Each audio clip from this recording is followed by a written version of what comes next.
Hi friends, welcome back to our channel explore with Hriday Rose. So నేనైతే ఈరోజు R15 servicing అయితే ఇద్దామని అయితే వెళ్తున్నా.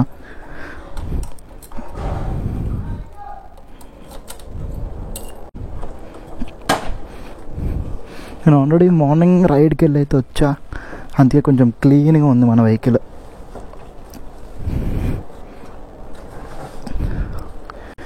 అమ్మ ఒకసారి బయట పెట్టేసి ఇంకా చలో సర్వీస్ సెంటర్కి వెళ్ళిపోదాం.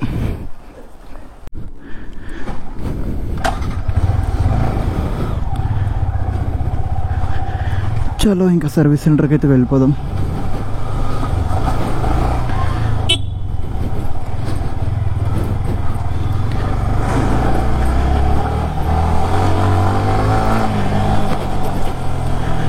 అబ్బా నాకైతే మాత్రం వేడిగా ఉంది ఘోరంగా.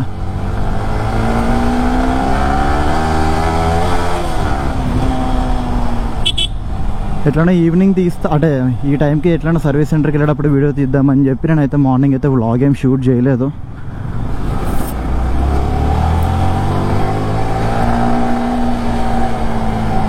ఇప్పుడు ఇచ్చేస్తే టైం 11:50 అయింది, నాకు తెలిసి 12 అయిపోతుంది వెళ్ళేటప్పటికి. 12కి ఇస్తే మనకి ఎంత లేదన్నా ఈవినింగ్ లోపల ఇచ్చేస్తే చాలు. ఎందుకంటే రేపు మళ్ళా వీకెండ్ రైడ్ ఏమైనా ప్లాన్ చేసుకుంటే బాగుంటుంది. కానీ చూద్దాం, రేపు ఇస్తాడో మళ్ళా మండే ఇస్తా అంటాడో. ఎందుకంటే ఈరోజు సాటర్డే కాబట్టి నాకు రేపు ఇస్తాడో తెలియదు. రేపు ఒకవేళ ఈరోజు నైట్ ఇవ్వకపోతే ఇంకా మండే రోజు డైరెక్ట్. ఇంకా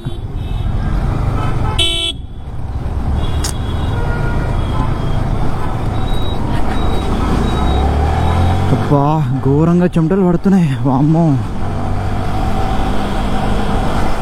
ఏం చెప్పాలంటే తడిసి ముద్దయినా. నేను తీసుకొని ఇప్పటికి ఒక 4 years 3.5 years అవుతుంది వెహికల్.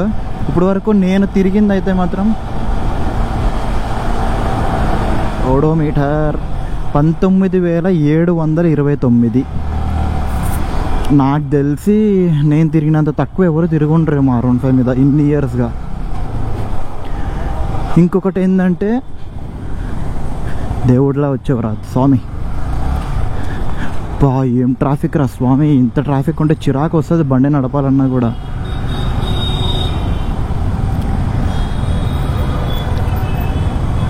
ముందే చిమటలు పట్టేసి ఉంటే మళ్ళా ప్లస్ ఇది ఒక ట్రాఫిక్. అబ్బా సాటర్డే కదా, హాఫ్ డేస్ ఉంటాయి ఆఫీసులు అందరికీ చాలామందికి. అమ్మో నాకు నిజం చెప్తున్నా, చెమటలు మొత్తం కన్ను రెప్పల పైన ఉన్నాయి. అది కంట్లోకి వెళ్ళిందంటే సుర్రుమని మండుతుంది ఇంకా. సో నాకు తెలిసి దీనికి ముందు మీరు NS200 రైడ్ రివ్యూ అయితే చూసుంటారు. దానికి దీనికి కంపారిజన్ అంటే అసలు అది వేరే సెగ్మెంట్, ఇది వేరే సెగ్మెంట్. నిజం చెప్పాలంటే అసలు దేంట్లో కూడా సంబంధం ఉండదు. ఎందుకంటే కంపెనీ సేమ్ కాదు, దాని తర్వాత ఇంజన్ సేమ్ కాదు, పవర్ సేమ్ కాదు, దీని లుక్స్ దాని లుక్స్ సేమ్ కాదు. అసలు సంబంధం లేదు దీనికి దానికి.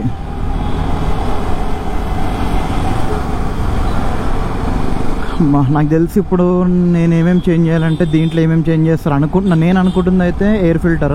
ఎందుకంటే ప్రతి 10,000 కిలోమీటర్లకి ఎయిర్ ఫిల్టర్ అనేది కంపల్సరీ చేంజ్ చేయాలి. కాబట్టి 10,000 ఇప్పుడు 20,000కి వచ్చింది కాబట్టి air filter, engine oil, basic air filter ఒకటి, ఇంజన్ ఆయిల్ ఒకటి, దాంతోపాటు air filter, engine oil, oil filter ఒకటి. అది కంపల్సరీ ఎవ్రీ సర్వీసింగ్లో కూడా చేంజ్ అవుతుంది మనకి ఆయిల్ ఫిల్టర్ అనేది. దాని తర్వాత ప్రస్తుతానికైతే అన్నీ బాగానే ఉన్నాయి. ఇంకొకటి ఏంటంటే నాకు వెనకాల బ్రేక్స్ కొంచెం చెక్ చేయమనాలి. బ్రేక్ ప్యాడ్స్ ఉన్నాయా, ఎగిరిపోయినాయా అని, అవి అంటే మొత్తం అరిగిపోయినాయా అని. ఎందుకంటే నేను తీసుకున్నప్పటి నుంచి ఇప్పటి వరకు వెనకాల డిస్క్ ప్యాడ్సే చేంజ్ అయిపోయాలి 3.5 yearsకి. ఫ్రంట్ అయితే ఒకసారి చేయించినావు, ఫ్రంట్ కూడా ఒక్కసారి చేయించిన. అది కూడా ఫస్ట్ సర్వీసా 2,000 తిరిగింది, అప్పటికి అరిగిపోయినాయి ఫ్రంట్వి. ఇప్పుడు వచ్చి అరగలే మళ్ళీ కొత్త వేయించిన తర్వాత. ఎట్లాంటి ప్రాబ్లం అయితే రాలే. చూడండి డిస్క్ ఎంత మంచిగా పనిచేస్తుందో. ABS వల్ల చాలా అంటే చాలా బాగుంటుంది వెహికల్. మంచి కంఫర్ట్ కూడా ఉంటుంది వెహికల్ అయితే. కాకపోతే ఏంటంటే ఇది అలవాటు అయితే మంచిగా ఉంటుంది. స్టార్టింగ్లో నాకు కూడా మొత్తం చేతులన్నీ నొప్పి బట్టి ఘోరంగా ఉంటుండే. ఎందుకంటే స్టార్టింగ్లో మనకి ఈ పొజిషన్ అలవాటు లేకుండే, అందుకు తర్వాత అలవాటు అయిపోయింది. సిటీలో నడపాలంటే ఇంకా చాలా కష్టం దీన్ని. కానీ దీనికి మంచిగా ఏమంటారు దాన్ని, ఒక్కళ్ళు ఏం చూసారంటే ఈ వెహికల్ని ఘోరంగా చూస్తారు. నాకు ఇంకొక వెహికల్ బాగా నచ్చేదంటే హోండాలో SP 125. కొంచెం టైర్ లావ్ ఎక్కినట్టుంది ఎస్పీది, బ్యాక్ సైడ్ది. నాకు అట్లా అనిపిస్తుంది, కొంచెం లావ్ అయింది టైర్ ఇప్పుడు. ఇంతకుముందు సేమ్ మన స్ప్లెండర్ టైర్ ఉంటుండే, ఇప్పుడు కొంచెం లావ్ అయింది. ఎందుకంటే మా ఫ్రెండ్ దగ్గర ఉంది సేమ్ స్ప్లెండర్ టైర్ లెక్కనే ఉంటుంది అది, సన్నంగా. కానీ ఇప్పుడు నా ముందు ఇంకొక వెహికల్ వెళ్ళింది, దానిది కొంచెం లావుగా ఉంది. అంటే ఇంతకు ముందుతో పోలిస్తే కొంచెం పెంచినట్టున్నాడు టైర్ విడత అయితే. వామ్మో ఏం ఎండరా స్వామి, పిచ్చిలు వేస్తుంది నిజంగా. అబ్బా, నా డౌట్ ఏంటంటే ఇప్పుడు ఇస్తే నాకు ఈవినింగ్ కల్లా ఇస్తాడా ఇవ్వడా వెహికల్ అని. ఎందుకంటే నాకు ఈవినింగ్ కల్లా ఇస్తే నాకు రేపు రైడ్ ఉంది, మళ్ళీ ఎల్లుండంటే ఆఫీస్ ఉంటుంది. నేను కష్టం నాకు మళ్ళీ నా ఈవినింగ్ మళ్ళీ ఆఫీస్ అయ్యంబట్టే మళ్ళీ ఇక్కడ వరకు రావాలంటే కష్టం. ఆఫీస్ దగ్గర నుండి చూడాలి. నేను నిజం చెప్తున్నా, నా పర్సనల్ ఒపీనియన్ బట్టి ఎవరన్నా R15 తీసుకుందాం అనుకుంటున్నారంటే కళ్ళు మూసుకొని తీసుకోండి. ఎందుకంటే నేను వాడకం అలా ఉంది నాది, నాకు ఇచ్చే సాటిస్ఫాక్షన్ వేరే లెవెల్లో ఉంది ఇది.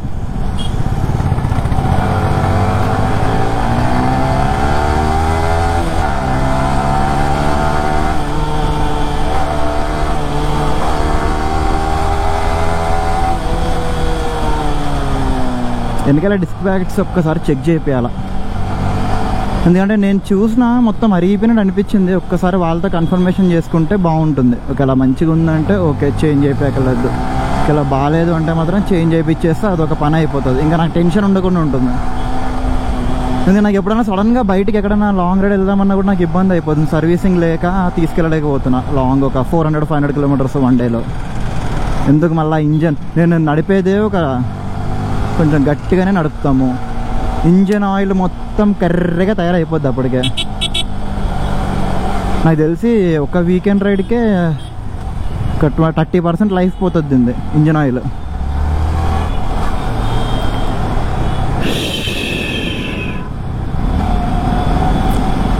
ఇప్పుడు డైరెక్ట్ ఎర్రగడ్డ దగ్గరికి వెళ్ళైతే చేయాలి.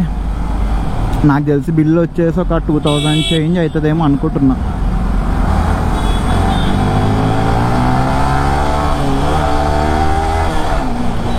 ఒక 2000 ఆ రేంజ్లో అవుతుంది బిల్లు నేను అనుకుంటున్న దాన్ని బట్టి. అయితే చూద్దాం ఎంత అవుతుందో.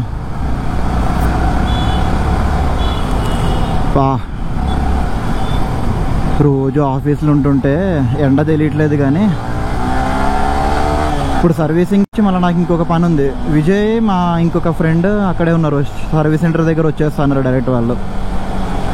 వాళ్ళు చాలాసేపు అయింది స్టార్ట్ అయ్యే. వాళ్ళు నాకంటే ముందు స్టార్ట్ అయ్యారు వాళ్ళు. నాకు తెలిసి వాడే సర్వీస్ సెంటర్ దగ్గరికి కూడా వెళ్ళిపోయి వెయిట్ చేస్తూ ఉంటారు నా కోసం. వాళ్ళు యాక్టివా మీద వెళ్ళారు, నేనేమో R15 సర్వీసింగ్. ఇంకా ఇది ఇప్పుడు ఇచ్చేసినామంటే ఒక 3 months వరకు దీని సర్వీసింగ్ అనే గోల ఉండదు నాకు.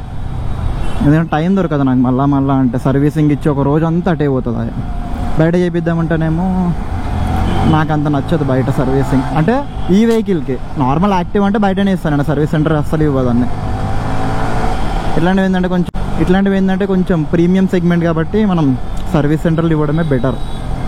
ఏమైనా ప్రాబ్లం ఉన్నా కూడా మొత్తం మన దగ్గర ట్రాక్ ఉంటుంది కాబట్టి, అంటే రికార్డ్ ఉంటుంది కాబట్టి ప్రతిసారి ఇక్కడ సర్వీస్ చేయించినామని చెప్పి వాళ్ళకి అడుగుతాకు ఉంటుంది. నాకు ఈ పార్ట్ ఎందుకు చేంజ్ చేయలేదు నువ్వు అనేసి అడిగేతాక ఉంటుంది. అబ్బో, చెమటలు అయితే ఒక లెవెల్ అంటే ఒక లెవెల్లో పడుతున్నాయి చెమటలు, పిచ్చులు వేస్తుంది. అమ్మో, ఫస్ట్ సర్వీసింగ్ ఇచ్చేసి దాని తర్వాత డీమార్ట్కి వెళ్ళి కొన్ని కొనేది ఉండే అవి కొనేసి డైరెక్ట్ మళ్ళీ ఇంటికి వెళ్ళి ఈవినింగ్ ఏ టైంకి అవుతుందో మళ్ళీ వచ్చి బండి తీసుకోవాలి మనం ఇంకా. సో నేనైతే ఎప్పుడు కూడా ఎర్రగడ్డ దగ్గర ఇస్తున్నా.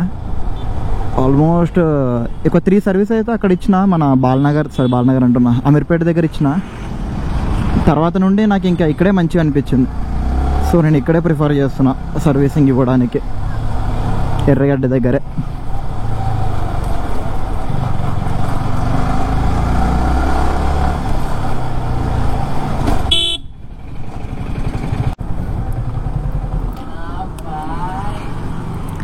సో ఇదే సర్వీస్ సెంటర్ అయితే. సో లోపలికి వెళ్ళి వెహికల్ అయితే ఇచ్చేద్దాం మనం.